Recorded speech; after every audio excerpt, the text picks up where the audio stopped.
여호와께서 너를 대적하기 위해 일어난 적군들이 내 앞에서 패하게 하시리라. 그들이 한 길로 너를 치러 왔으나 내 앞에서 일곱 길로 도망하리라. 하나님의 길, 주님의 길을 이렇게 주목해서 보고 가면 이 뒤에 나오는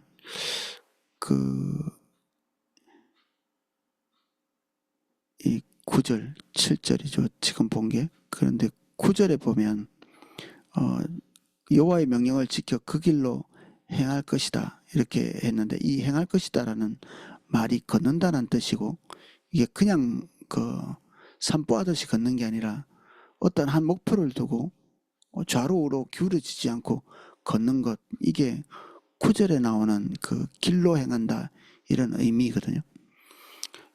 하나님의 백성들이 하나님께서 말씀하신 이 신명기의 법을 따라서 주목해서 보고 좌로 우로 기울어지지 않고 하나님 한 분만 보고 이렇게 걸어가는, 그렇게 할 때 이 대전제 아래서 하나님께서 그 길을 형통케 하시는 게 하나님의 약속이죠.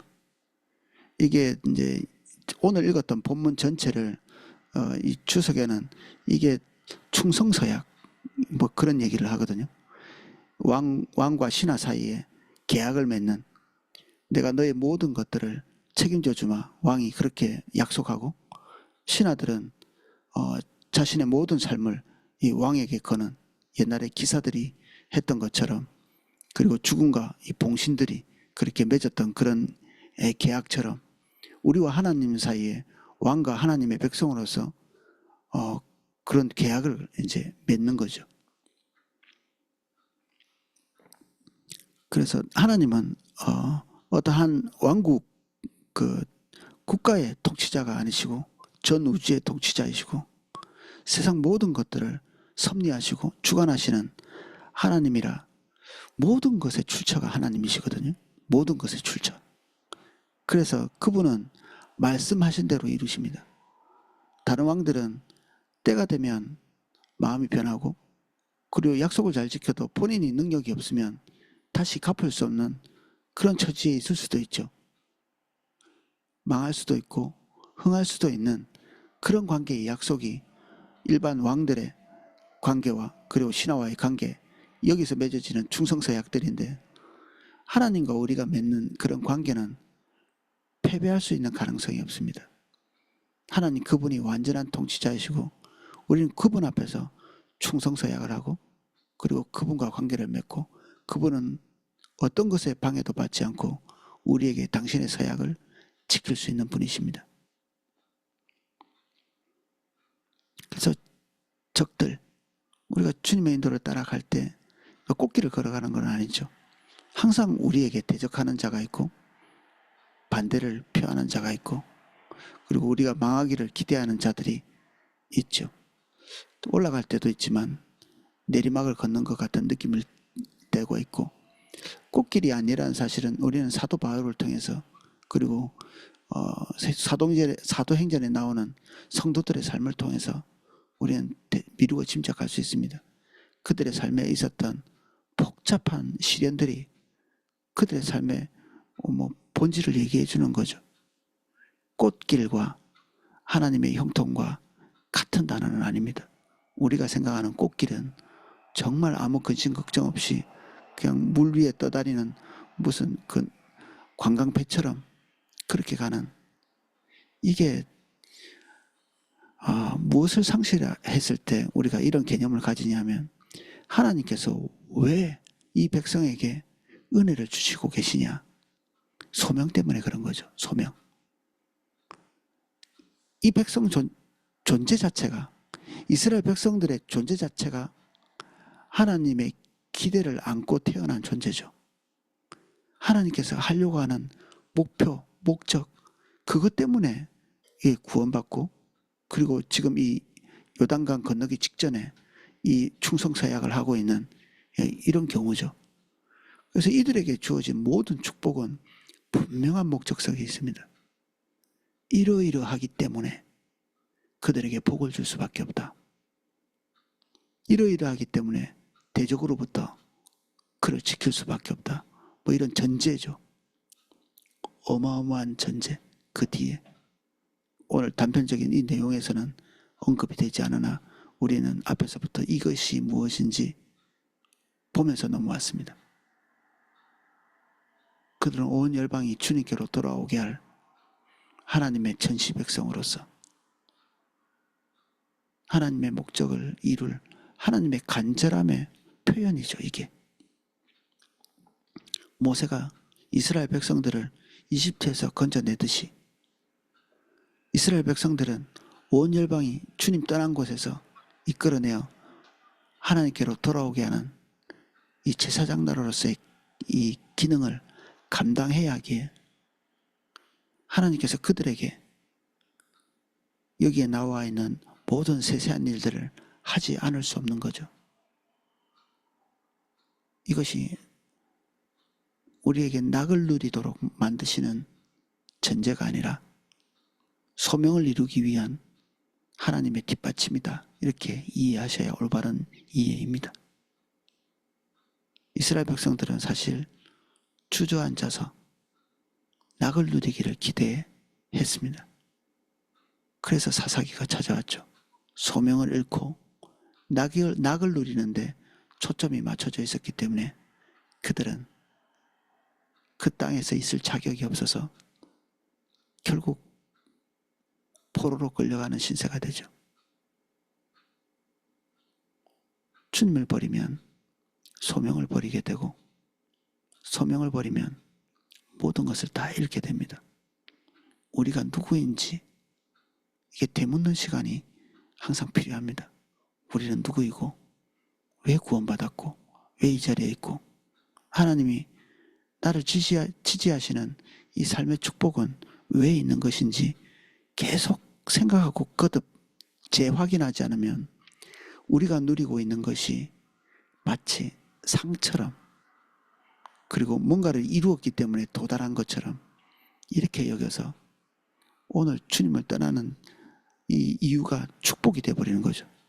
하나님이 주신 은혜가 주님을 떠나게 만드는 것으로 작동하는 제일 나쁜 경우죠. 이게 제일 나쁜 경우. 은혜가 은혜 되지 못하고 은혜가 주님을 떠나는 디딤돌이 되는. 그래서 적군이 그들을 멸망시킬 수 없는 것입니다.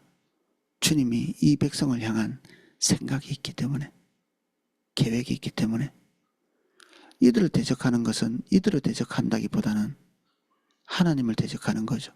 우리 아말렉이 어떤 운명을 겪었는지 이스라엘 백성들을 향해서 그들이 공격한 그 비열한 공격들이 하나님으로부터 어떤 징벌을 받았는지 우리 앞에서 좀 보고 넘어왔습니다. 그들은 영원히 멸망당할 운명에 그 순간에 놓이게 되죠. 이스라엘은 하나님의 꿈입니다. 하나님의 비전이고 하나님께서 앞으로 행하실 모든 열망의 이 총체, 집합, 에센스, 고갱이 이게 이스라엘입니다. 우리가 누구인가? 우리가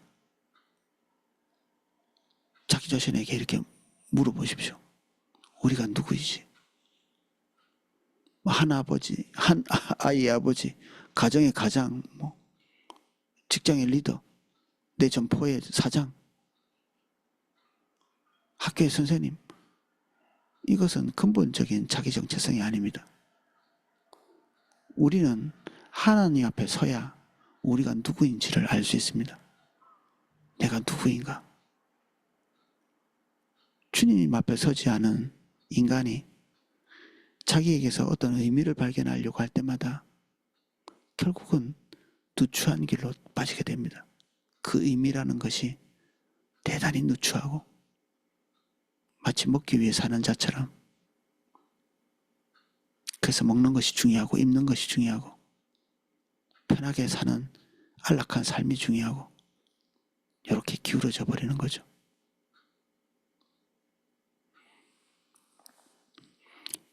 여호와께서 명령하사 내 창고와 내 손으로 하는 모든 일에 복을 내리시고 내 하나님 여호와께서 내게 주시는 땅에서 내게 복을 주실 것이며, 이 복은 하나님의 지지죠. 하나님의 지지. 무엇을 하든지 주님의 인도를 따라서 사는 것 외에 다른 것들이 우리의 에너지를 삭감시키지 못하도록 하나님께서 지지하시고 뒷받침하시는 것입니다.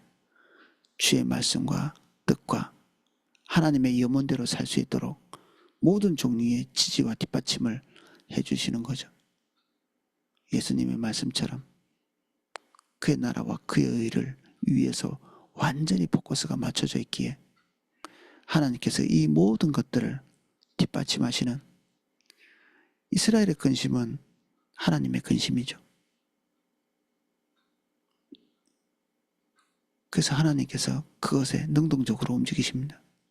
하나님의 근심은 이스라엘의 근심입니다.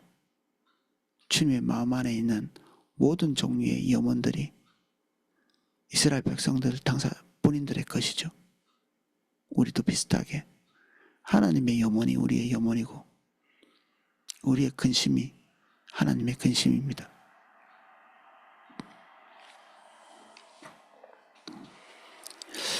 여호와께서 내게 맹세하신 대로 너를 세워 자기의 성민이 되게 하시리니 이는 내가 내 하나님 여호와의 명령을 지켜 그 길로 행할 것임이니라. 땅의 모든 백성이 여호와의 이름을 너를 위하여 불리는 것을 보고 너를 두려워하리라. 하나님의 이름으로 지칭되어 있는, 제가 설명했던 바로 이 정체성입니다. 하나님의 이름으로 불리는 그들의 삶을 보고 그들 향하신 하나님의 역사를 보고 모든 민족들이 이스라엘 백성들을 주목하는 거죠. 지금 이스라엘이 전쟁을 하고 있고 모든 나라들이 주목하고 있죠. 저것은 어떤 의미를 가지고 있는가? 그렇게 큰 의미는 없죠. 한 국가가 자기의 능력을 과시하는 그런 의미 정도이지 않을까 싶습니다. 저기에는 소명도 없고 그리고 하나님에 대한 의무도 없는 그런 의무를 상실한 전쟁들을 계속하고 있고, 그렇지만 이것이 옳아서 하나님께서 선한 일을 하지는 않는데 하나님께서는 이 상황을 통해서도 하나님 당신의 일을 하십니다. 하나님께서 어떤 전쟁이나 그리고 기근이나 아니면 천재지변 같은 것을 통해서 복음을 강력하게 이렇게 전하는 그런 경우가 있거든요. 그래서 자들은 이렇게 이해합니다. 하나님께서 이 지진을 일으키고 나쁜 일이 생기고 사람들이 죽도록 만들어서 이렇게 하나님의 복음이 전해지도록 한 거 아니냐. 이 상황적으로 볼 때 그렇게 해석할 여지가 있지만 하나님께서는 악을 도모하거나 행하시거나 그리고 전쟁을 부추기시거나 이렇게 하는 것이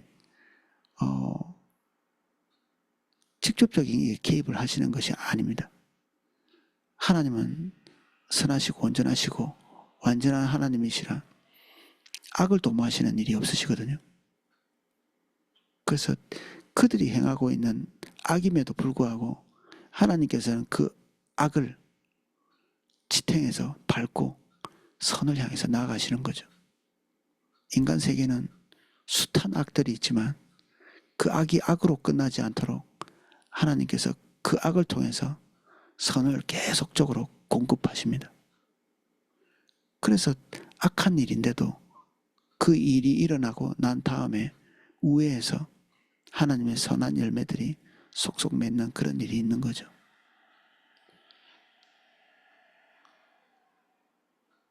그래서 악이 선에 어떤 뿌리가 되지도 못하고 악한 일이 선한 일의 원인이 되지도 못합니다.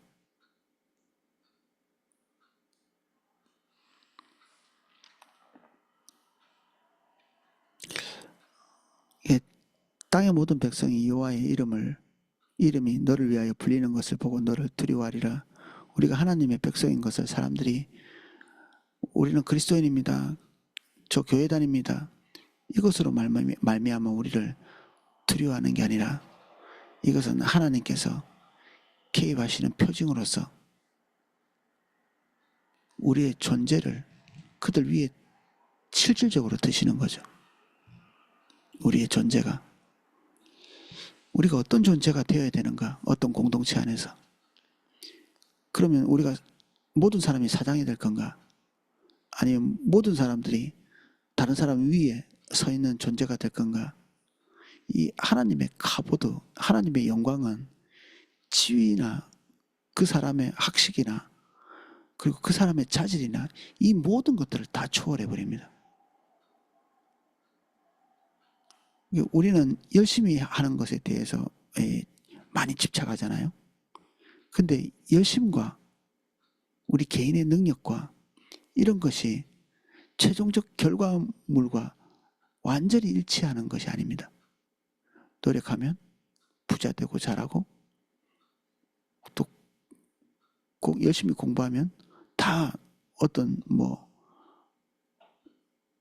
학문적인 결실을 이루고, 보편적인 원리는 그렇지만 그 노력들이 자동적으로 그 열매를 만들어내는 것이 아니죠.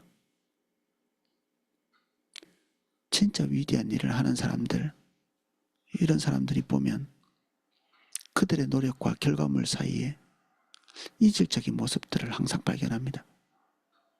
그들의 노력과 결과물 사이에 뭔지 알 수 없는 이질적인 것. 에베레스트 이런 높은 산을 오르는 사람들, 그리고 남들은 잘 오르지 못하는 그런 험한 산을 오르는 사람들이 하나같이 하는 말이, 산이 허락해야, 불신자들이니까 산이 허락해야 오를 수 있다, 이런 말을 하거든요. 산이 허락해야 된다. 그거는 그 누구보다도 능력이 있는 사람이지만 본인들의 자질을 가지고 그 일을 성취할 수 없다는 것을 어떤 과정을 통해서 깨달은 거죠. 하나님께서 도와주셔야 된다, 이런 말은 하지 않을지라도 그들이 가지고 있는 자질과 노력 그리고 열망, 이것이 결과물을 그대로 가져오지 않는다는 것을 그 사람들이 아는 것입니다. 분투한 사람들이. 게으르게 사는 사람들은 자기의 게으름만 떨치면 다 될 줄 압니다. 내가 게을러서 그렇지, 공부를 안 해서 그렇지, 내가 열심히 안 해서 그렇지, 조금만 몸부림치면 될 거야, 이런 생각하거든요. 근데 정말 여한 없이 투신해 본 사람은 그것 자체가 선한 열매로 가는 길이 아님을 보게 됩니다. 우리는 세상에 강사들이 나와서 부단히 노력하면 어떤 고지에 이를 수 있다는 이런 강의를 할 때 우리는 그것을 귀담아 들으면서도 보편적 원리이기 때문에 한면에서는 그 말이 가지고 있는 한계를 직면해야 됩니다. 누구나 다 분투하고 노력하고 그리고 염원을 가지고 몸부림치고 있기 때문에 그 말이 적용이 잘 안 되는 거죠. 우리 아이들에게도 열심히 하면 될 거야 라는 말보다는 그들의 삶을 주님께 의탁하고 주님과 타박화된 삶을 살게, 그들의 삶의 목표 자체를 하나님께서 기대하시는 바에 정확하게 맞추도록 이것을 계속해서 우리가 격려해 줘야 되죠. 거기서 이탈하고 나면 우리 자식들이 분투하고 노력하는 것은 모두 무의로 끝날 것입니다. 분투, 열심, 그것이 쓴 잔으로 돌아오게 되는 쓴 잔.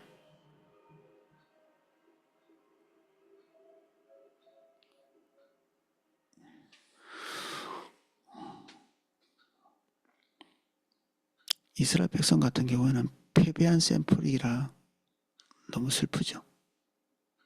그들은 삶의 안정을 목표로 삼고 가나안 땅에 들어가서 몇 세대가 지나기 전에 주저앉은 백성이 되었습니다. 자기의 삶의 안락에 주저앉아서 그것이 유일한 삶의 목표인 것처럼 블레셋이 쳐들어와서 삼손을 달라고 할 때 그들이 우리를 지배하니까 왜 이런 분란을 일으켰는가 이런 얘기를 하거든요.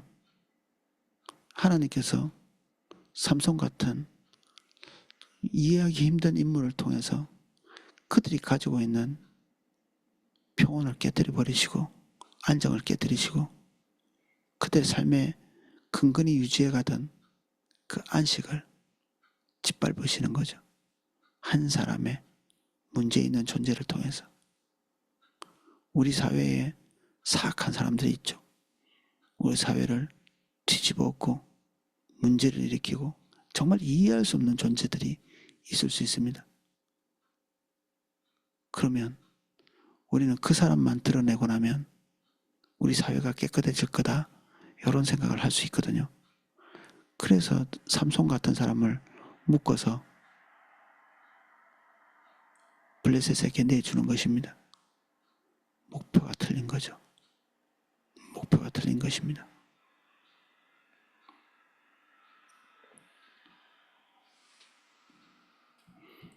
여호와께서 내게 주리라고 내 조상들에게 맹세하신 땅에서 내게 복을 주사 내 몸의 소생과 가축과 새끼와 토지의 소산을 많게 하시며 이런 것들이 필요한 이유가 뭐죠? 이렇게 많이 그들의 소명이 늘어가기 때문에 그들이 누추하게 살면 하나님의 소명을 세워갈 수 없기 때문에 이런 것들을 뒷받침하십니다. 일종의 도구 같은 것들이죠. 먹고 사는 것이 우리에게 필요한 어느 정도의 분량은 있지만 그 도를 넘어서고 나면 그것이 사실 의미가 점점 작아지죠. 이게 물질에 대한 의미가 생존과 물질 사이의 관계가 별로 없어집니다. 처음에 어느 정도 필요한 부분들이 있는데 이런 것이 무한정 늘어날 때 전도서는 이런 얘기를 합니다. 재산이 늘어나면 먹는 식구도 늘어나는데 주인이 그것을 보는 것 말고는 무슨 유익이 있냐. 아이고 내 재산이 많구나. 내 세력이 넓구나. 내가 많은 것을 통치하고 있구나. 뭐 이런 얘기를 하거든요. 근데 그게 무슨 유익이 있냐는 거죠. 헛수고다 이런 얘기를 하고죠. 그것이 목표이면 헛수고다. 쓸모없는 일을 하고 있다. 이게 전도서 기자의 견해입니다. 그래서 여기 나오는 그 재산의 증식 이것은 소명의 확장을 얘기하죠. 그래서 예수님의 그 달란트 비유처럼 주인의 달란트를 사용해서 소명을 잘 이룬 그 자에게 더 많은 것들을 맡겨 놓는 거죠. 기쁨은 어디서 얻습니까? 많은 재물에서 얻습니까? 아니면 주인의 기쁨을 동참하면서 얻습니까? 주인이 지금 기뻐하고 있고 즐거워하고 있는 주님이 우리의 그 성과물에 대해서 가지고 있는 그 감정을 그대로 우리가 피드백해서 받는 그것 때문에 기쁜 거죠. 하나님의 뜻대로 모든 것을 성취했기 때문에 기쁜 것입니다. 그 외에 기쁨의 이유가 있다면 우리는 좌로나 우로나 치우친 것입니다. 올바르지 않은 것이죠. 여호와께서 너를 위하여 하늘의 아름다운 보고를 여시사 이건 비를 내려준다는 뜻입니다. 내 땅에 때를 따라 비를 내리시고 내 손으로 하는 모든 일에 복을 주시리니 내가 많은 민족에게 구워줄지라도 너는 꾸지 아니할 것이요 1차 산업사회, 농사 또는 목축 이런 일들이 다 하늘의 비가 가장 중요한 부분이죠. 동물이 죽지 않으려면 사람이 늘어나려면 곡식이 자라려면 정말 이게 비가 내리는 것이 필수적인 요소인데 그래서 보고라는 왕이 자기 창고에서 그 보화를 가둬놓은 보화를 보관해 놓은 이 창고에서 뭔가를 꺼내서 이렇게 어떤 일에 쓰는 것처럼 하늘의 창고에서 그 보화를 내서 그들이 풍족하게 먹고 마실 수 있는 것들을 내려주는 그런 그림을 지금 여기다 그려놓고 있는 거죠. 하나님께서 모든 것을 주관하셔서 그들의 필요를 채우시고 그들이 하고 있는 일이 헛수고로 돌아가지 않도록 뒷받침해 주시는 겁니다. 그래서 누추하게 되지 않도록 하나님의 복음이 누추하지 않죠. 소중한 것처럼 그것을 전달하는 우리가 누추하게 되지 않도록 우리의 명예를 세우시는 거죠. 그게 필요하니까. 하나님이 우리를 낮추시기도 하고 높이시기도 하죠. 사람들이 우리를 높이든 낮추든 우리가 높아지거나 낮아지는 것은 아니죠. 우리는 낮을 때도 우리 자신이었고 높아질 때도 우리 자신입니다. 우리가 변하나요? 사람들이 우리를 막 이렇게 환호하고 칭찬하고 그런다고 우리의 본질이 달라지는 것은 아니잖아요. 또는 비난하고 손가락질하고 그렇다고 내가 본질이 달라지는 것은 아니거든요.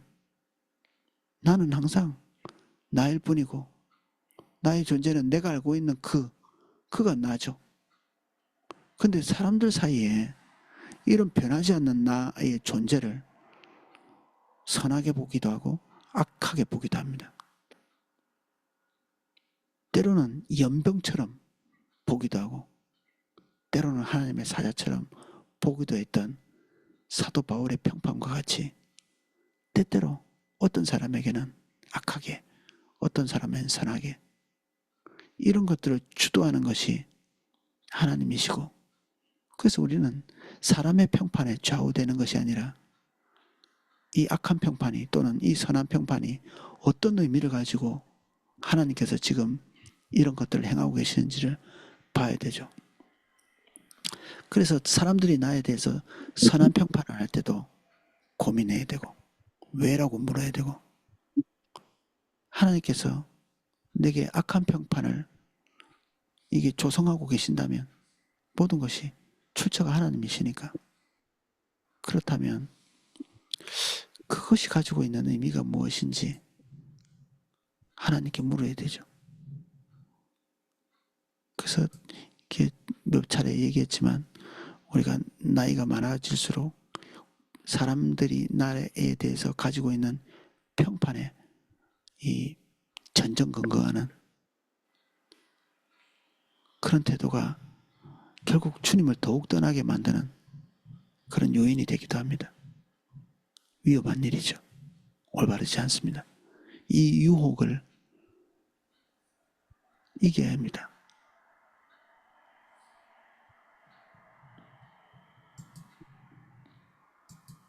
그래서 지금 여기 들어와 있는 모든 분들의 최우선 과제는 사람들의 평판을 이기는 일입니다. 사람들의 평판.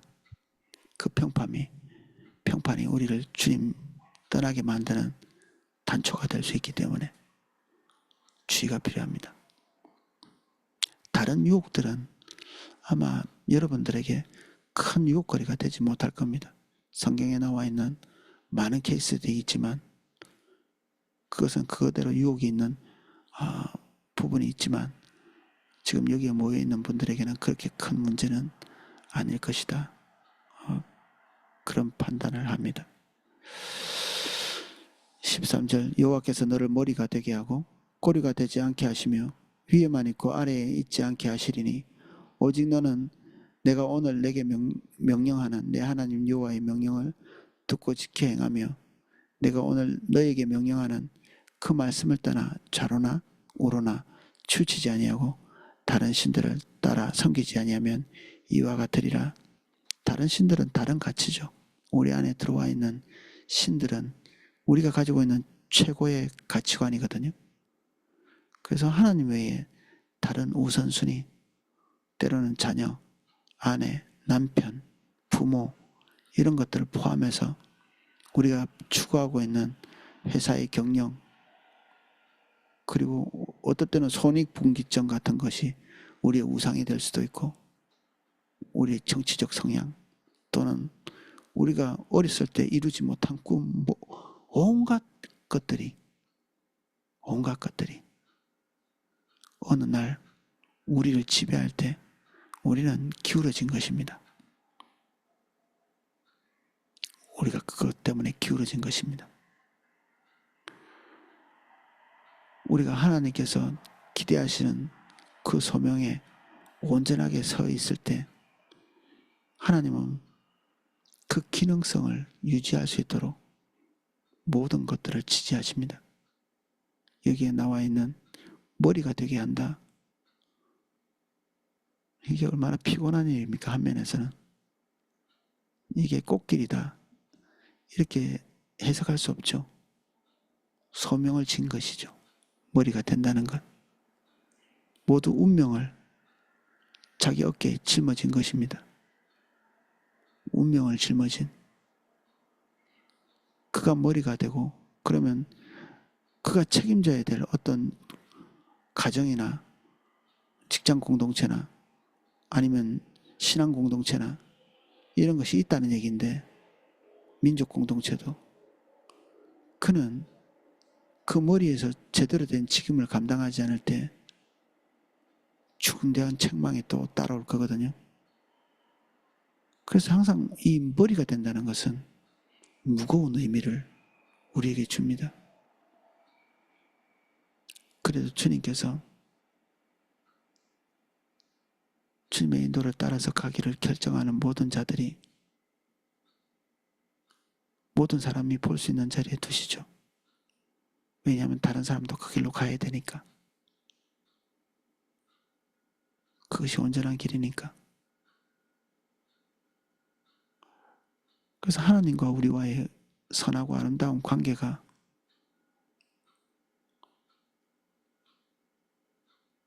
이런 자리에 서게 되는 원인이 되죠. 어렸을 때부터 리더십이 있어서 뭐 그런 얘기를 우리 이런 것들을 보면 할 수가 없죠. 저는 성격이 카리스마가 있고 아무짝에도 쓸모없는 것이죠. 하나님과의 관계를 떠나고 나면 다 카리스마 있는 사람이 교도소에 가 있고, 능력이 있는 사람이 사기치고, 머리 좋은 사람들이 다 엉뚱한 짓 해가지고 감옥 가고, 그들이 가지고 있는 능력치가 주님 안에 있지 않을 때 그 능력치는 사람들의 눈에서 피눈물을 흘리게 하고, 자기만 망하는 게 아니라 주변의 모든 사람들, 국가 공동체, 그 얼마 전에 뭐 뉴스 보니까 돈 얼마 받고 국가 중대한 기밀들을 넘겨주고 다른 사람이 죽든지 말든지 국가가 넘어지든지 말든지, 또는 교회가 어떻게 되든지 간에 교회 안에서 평판을 얻기 위해서 몸부림쳤던 아나니아와 삽비라 같은 그런 자세를 가지고 있는 사람들이 언제든지 발생할 수 있거든요. 이게 우리가 이 신명기의 말씀, 이 말씀을 우리의 영혼에다 갖다 빗대서 그동안 우리의 탐욕을 이 치장하는 방식으로 이 말씀을 써왔죠. 그래서 우리는 이 말씀이 제대로 하나님의 말씀이 되지 못했습니다. 이 복을 줄줄이 나열하고 있는 이 구절들이 우리의 염원을 이루기 위한 마치 이렇게 수단이나 조건처럼 우리의 탐욕 위에다가 이 종교적인 이 구절들을 이렇게 발라서 우리가 가지고 있는 목표, 목적이 마치 하나님으로부터 온 것 같이 치장하는, 사실은 바리새인과 사두개인 같이 누구보다도 종교적인 구절을 많이 대지만 누구보다도 하나님 예수 그리스도의 책망을 많이 받는 그런 자리에 서는 거죠. 잘못하면. 오늘 우리는 이 구절을 통해서 이것이 우리 어깨에 중요한 짐을 올리는 것처럼 느껴지면 좋겠습니다. 이게 하나님의 염원, 이것이 우리 어깨에 이게 짊어져지는 거죠. 주님의 길로 따라갈 마음이 있는 자들에게 이 무거운 하나님의 염원이 얹혀지는 것입니다. 그리고 그 길을 기꺼이 가기로 동의하는 자에게 하나님께서 그 길을 갈 수 있는 모든 종류의 뒷받침들을 하실 것입니다. 암담하게 보일지 모르지만 한 발 걸어본 사람은 압니다. 최근에 어떤 성도님이 그 학군단 하시면서 처음에는 되게 암담해 하셨는데 그 일을 순종하면서 하는 과정 가운데 하나님께서 뒷받침하시는 내용들로 정말 이게 희열을 느끼게 하시더라고요. 이런 것들을 경험하는 것입니다. 이런 것들을 사실은 당장 먹고 살 일들을 고민해도 이상하지 않은 그런 상황인데 먼저 주의 나라와 일을 구하면서 하나님의 뒷받침을 경험하고 이전에 목표로 했던 것들이 얼마나 작고 누추했던가 아마 지금쯤 보고 계실 겁니다. 처음에 고민했던 것은 나중에 주님의 인도로 따라가게 되면 자기 자신이 그런 생각을 했다는 것 자체가 부끄러워질 만큼 작아집니다. 무엇을 먹을까, 무엇을 입을까가 우리에게 크게 보이는 사람은 이미 주님께 떠난 겁니다. 주님에게서 떠난 거죠. 그것이 하찮게 보일 때, 별것도 아니게 보일 때, 내 명예가 짓밟히는 것이 하찮을 때 우리는 제대로 된 자리에 서 있다고 보면 됩니다.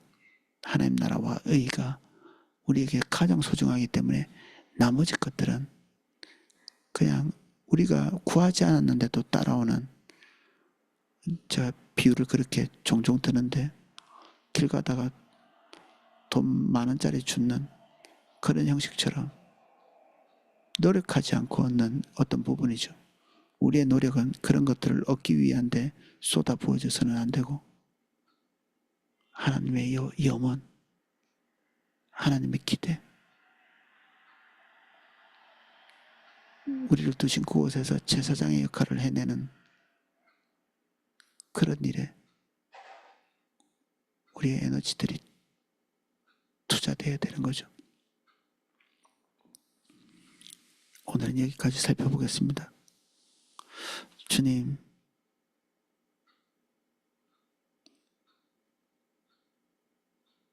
우리가 서 있는 곳을 다시 보게 해주십시오.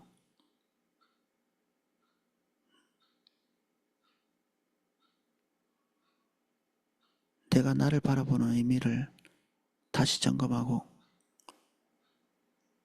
나를 둘러싸고 있는 환경이 무엇을 위한 것인지를 보게 하시고 안락이나 안정, 내 삶의 평온, 이것이 우리의 목표가 되지 않도록 먼저 그의 나라와 의를 구하라고 말씀하신 예수 그리스도의 당부를 오늘 우리 안에서 새롭게 하시고 주님의 소명 안에서 나 자신의 삶과 나를 발견할 수 있도록 은혜를 주십시오. 내가 자녀를 위해 살거나 아내나 남편을 위해 살거나 내 자신의 목표를 위해 살지 않도록 끊임없이 싹트는 이 잡다한 가지들을 제하여 주시고 깨끗하게 하여 주시고 그리스도의 열매를 온전히 맺을 수 있도록 하나님 우리에게 정결한 생각, 정결한 삶을 기름 부어 주십시오. 각종 미디어와 유튜브 그리고 세상에 떠도는 정보들이 우리를 좌로나 또는 우로 기울게 합니다. 우리의 영혼을 잘 돌볼 수 있도록 은혜 주셔서 우리가 주목하여서 하나님을 보고 걸어갈 수 있도록 은혜 주십시오. 예수님 이름으로 기도합니다. 아멘.